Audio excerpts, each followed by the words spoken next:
इस हफ्ते एंटरटेनमेंट की दुनिया से आप वीकेंड पे क्या देखने वाले हैं? पवन सिंह शादी, अफेयर और कंट्रोवर्सी अब रियलिटी शो में।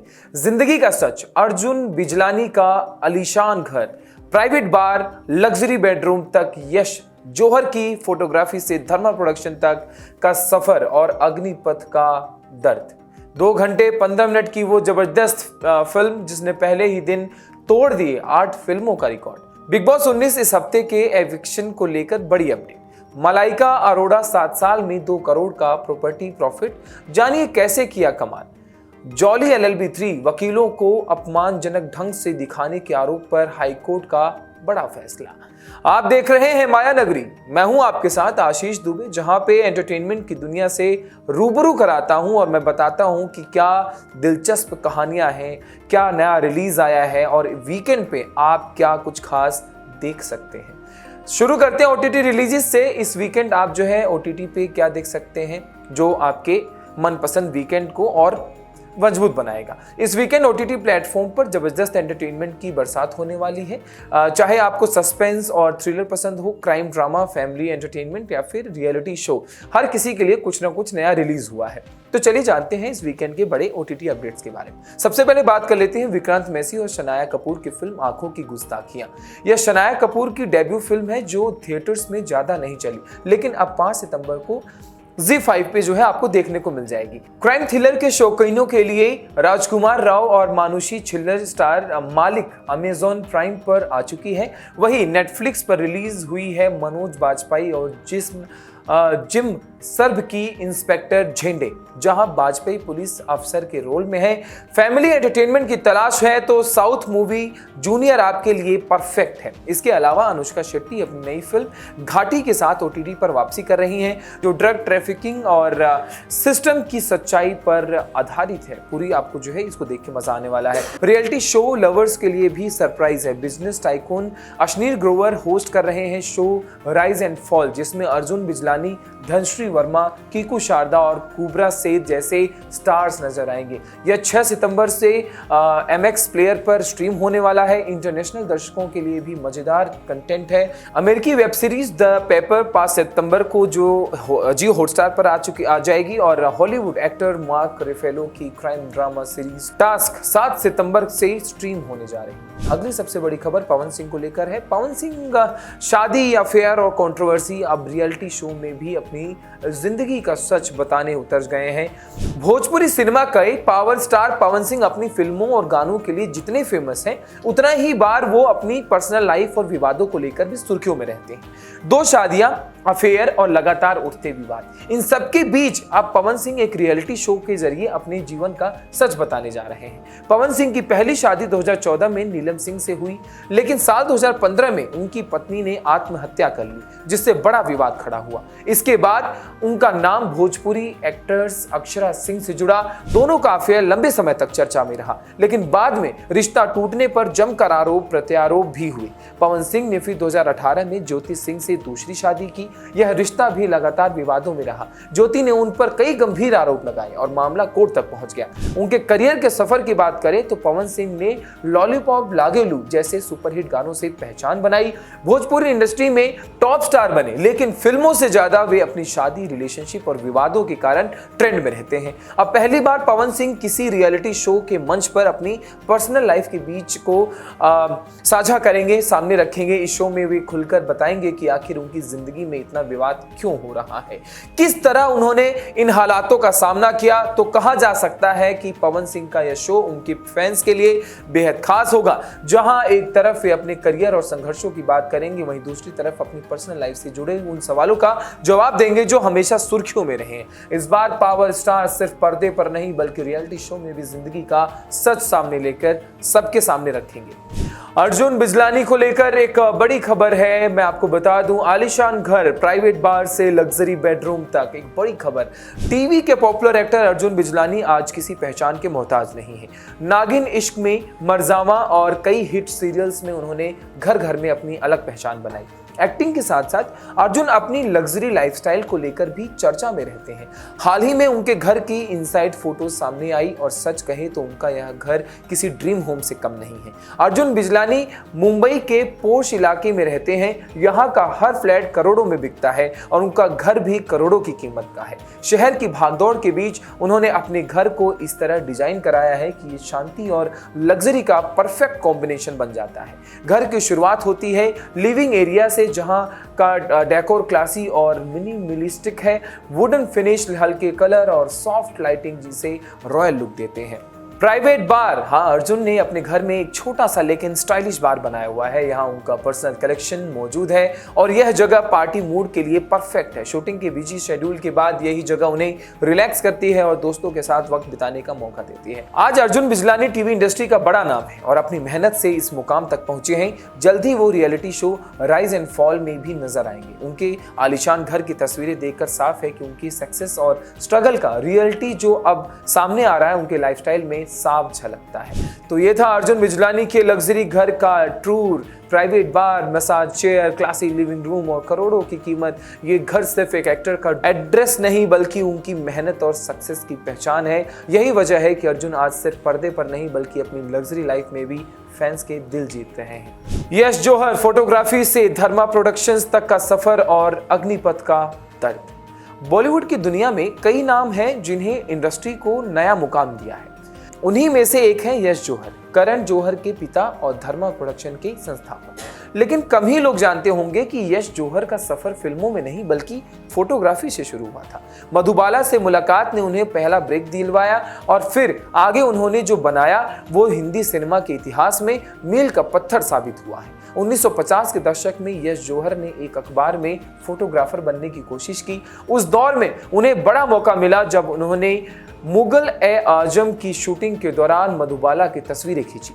मधुबाला जो शायद ही कभी किसी को फोटो लेने देती थी, यश जौहर की फराटेदार अंग्रेजी और उनके व्यक्तित्व से इतनी प्रभावित हुई कि उन्होंने इन न सिर्फ तस्वीरें खिंचवाई, इजाजत भी दी बल्कि उन्हें अपना गार्डन भी दिखाया। यही मुलाकात यश जौहर के लिए फिल्म इंडस्ट्री का पहला दरवाजा खोल गई। फोटोग्राफी से आगे बढ़ते हुए यश जौहर ने देवानंद साहब के नवकेतन सिनेमा में प्रोडक्शन का काम संभाला। यहाँ उन्होंने फिल्म निर्माण की बारीकियां सीखी। यही अनुभव आगे चलकर उन्हें धर्मा प्रोडक्शन की नींव रखने के लिए प्रेरित करता है।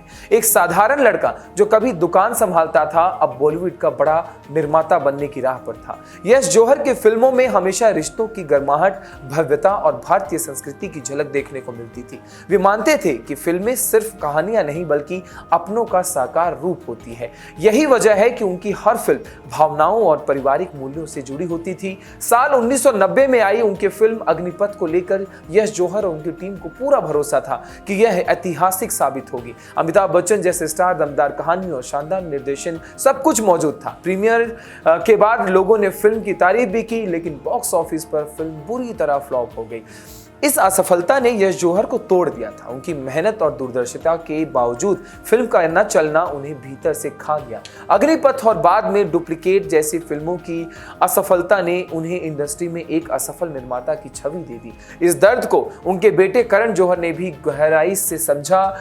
यश जौहर के निधन के सालों बाद करण जौहर ने अपने पिता का अधूरा सपना पूरा करने की ठानी। साल 2012 में उन्होंने ऋतिक रोशन स्टार अग्निपथ का रीमेक बनाया। यह फिल्म सुपरहिट रही और करण जौहर ने महसूस किया कि उन्होंने अपने पिता को वो सम्मान वापस ले आया जो 1990 की सफलता ने छीन लिया था। करण ने कहा, मेरे लिए यह फिल्म बनाना सिर्फ एक प्रोजेक्ट नहीं था, यह मेरे पापा के लिए न्याय करना था, एक न्याय करना था। यश जौहर ने अपने जीवन में बहुत उतार चढ़ाव देखे लेकिन उनका योगदान अमूल्य है। मधुबाला से पहला ब्रेक पाकर जिस सफर की शुरुआती थी उसने धर्मा प्रोडक्शन जैसे प्रतिष्ठित बैनर को जन्म दिया। आज भी यश जौहर को याद किया जाता है एक ऐसे निर्माता के रूप में जिन्होंने बॉलीवुड को न सिर्फ शानदार फिल्में दी बल्कि एक ऐसा विजन भी दिया जो पीढ़ियों तक प्रेरित करता रहेगा। 2 घंटे 15 मिनट की वो जबरदस्त फिल्म जिसने पहले ही दिन तोड़ दिए 8 फिल्मों का रिकॉर्ड। क्या आपने कभी सोचा है कि एक हॉरर फिल्म पहले ही दिन 665 करोड़ कमा सकती है? जी हाँ, 2 घंटे 15 मिनट की इस फिल्म ने न सिर्फ दर्शकों को सीट से बांध कर रखा, बल्कि रिलीज के पहले दिन ही 8 फिल्मों के रिकॉर्ड तोड़ दिए। बजट था 747 करोड़ और कमाई पहले ही दिन 665 करोड़ की आई। आइए जानते हैं कि आखिर कैसे ये फिल्म बनी 2025 की सबसे बड़ी ब्लॉकबस्टर ओपनिंग। सिनेमा सिर्फ एंटरटेनमेंट नहीं होता, बल्कि कभी कभी ये हमें नई दुनिया में ले जाता है। हॉरर फिल्में हमें थिएटर्स से निकलने के बाद भी डर और मिस्ट्री के साए में रखती है। यही वजह है कि दर्शक बार बार इन फिल्मों की ओर खींच जाते हैं और इसी खिंचाव ने द कॉन्ज्यूरिंग यूनिवर्स को दुनिया का सबसे बड़ा हॉरर फ्रेंचाइजी बना दिया है। द कॉन्ज्यूरिंग यूनिवर्स सिर्फ एक फिल्म सीरीज नहीं, बल्कि डर और हकीकत का मेल है।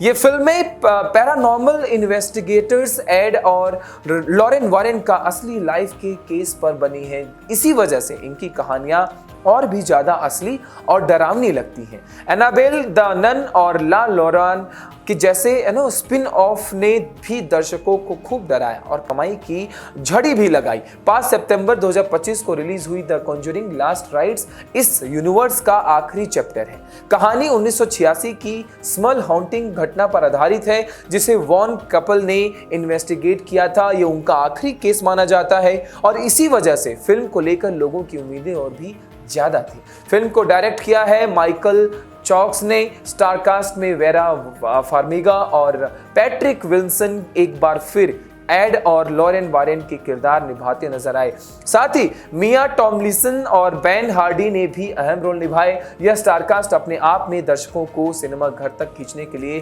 काफी था। बिग बॉस 19 अपडेट की बात कर लेते हैं। इस हफ्ते के एविक्शन को लेकर बड़ी अपडेट है। इस वीक बिग बॉस 19 के घर में सबकी निगाहें एविक्शन पर टिकी थी। नामित प्रतियोगियों में मृदुल तिवारी, अमाल मलिक, अवेश दरबार, कुनिका सदानंद और तान्या मित्तल शामिल थे। सोशल मीडिया और घर के अंदर दोनों जगह पर पारा चढ़ा हुआ था, लेकिन जैसे ही फैंस को लगा कि कुछ बड़ा होने वाला है, घर वालों के लिए एक बड़ा सरप्राइज इंतजार कर रहा था। शो के मेकर्स ने इस हफ्ते किसी को बाहर नहीं भेजने का फैसला किया है, जिससे सभी को एक मौका और मिल रहा है।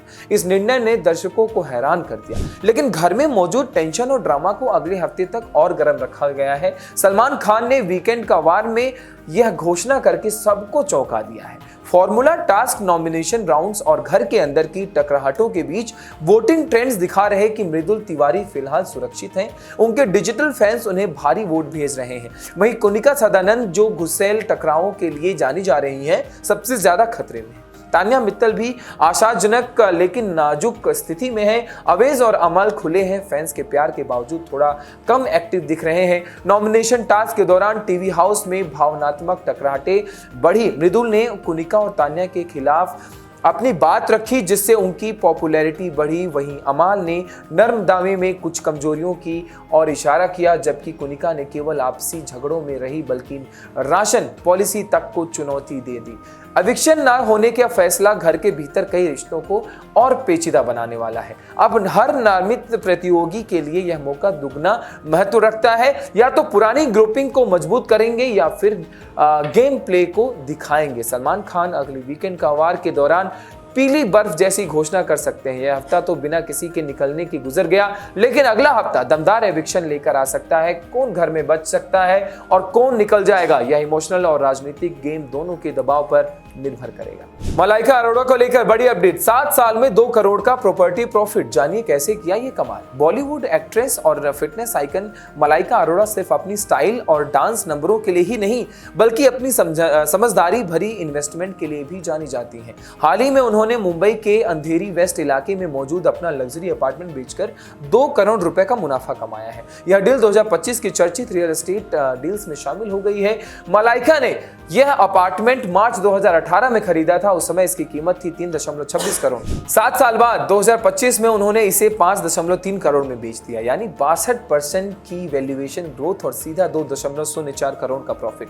यह फ्लैट लॉकलैंड वाला कॉम्प्लेक्स अंधेरी वेस्ट के रनवाल मैगांटे प्रोजेक्ट में है, जो मुंबई की सबसे हाई प्रोफाइल सोसाइटी में एक मानी जाती है। इस डील पर 31.08 लाख की स्टाम्प ड्यूटी और 30,000 की रजिस्ट्रेशन फीस लगी है। अंधेरी वेस्ट का लोकलैंड वाला इलाका हमेशा से सेलिब्रिटीज की पहली पसंद रहा है। यह काजोल, रणदीप हुड्डा, गौहर खान, कार्तिक आर्यन जैसे सितारे भी प्रॉपर्टीज ले चुके हैं। हाई क्लास सोसाइटी, बेहतरीन कनेक्टिविटी और निवेश पर तेज रिटर्न इसे और खास बनाता है। मलाइका सिर्फ एक्टिंग और डांस में नहीं कमाती, बल्कि रियल एस्टेट और बिजनेस में वेंचर से भी स्मार्ट इन्वेस्टमेंट करती है। यही वजह है कि उन्हें 7 साल पहले लिया हुआ अपार्टमेंट अब शानदार मुनाफे पर बेच दिया है।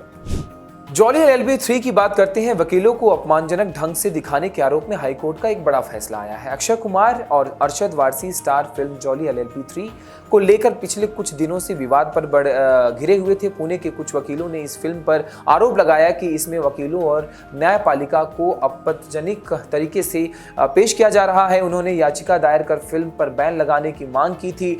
इस विवाद के चलते दोनों अभिनेताओं को कोर्ट में भी बुलाया गया था, लेकिन अब इलाहाबाद हाईकोर्ट ने इस मामले में अपना बड़ा फैसला सुना दिया है। याचिकाकर्ता जय वर्धन शुक्ला का कहना था कि फिल्म के ट्रेलर और गानों में वकीलों को मजाक का पात्र बनाया गया है। यहां तक कि एक डायलॉग में जज को मामू कहकर संबोधित किया गया, जिससे न्यायपालिका की गरिमा को ठेस पहुंची है। उनका कहना था कि फिल्म वकीलों की छवि और न्यायपालिका की खास दोनों को नुकसान पहुंचा सकती है। याचिकाकर्ता ने कहा कि फिल्म के गानों और ट्रेलर ने पहले से ही वकीलों की छवि पर गलत असर डालना शुरू कर दिया है। दूसरी ओर deputy solicitor general SB Pandey ने दलील दी है कि याचिकाकर्ता ने इस मामले को उचित प्राधिकरण या सेंसर बोर्ड के सामने रखने की बजाय सीधे कोर्ट का दरवाजा खटखटाया।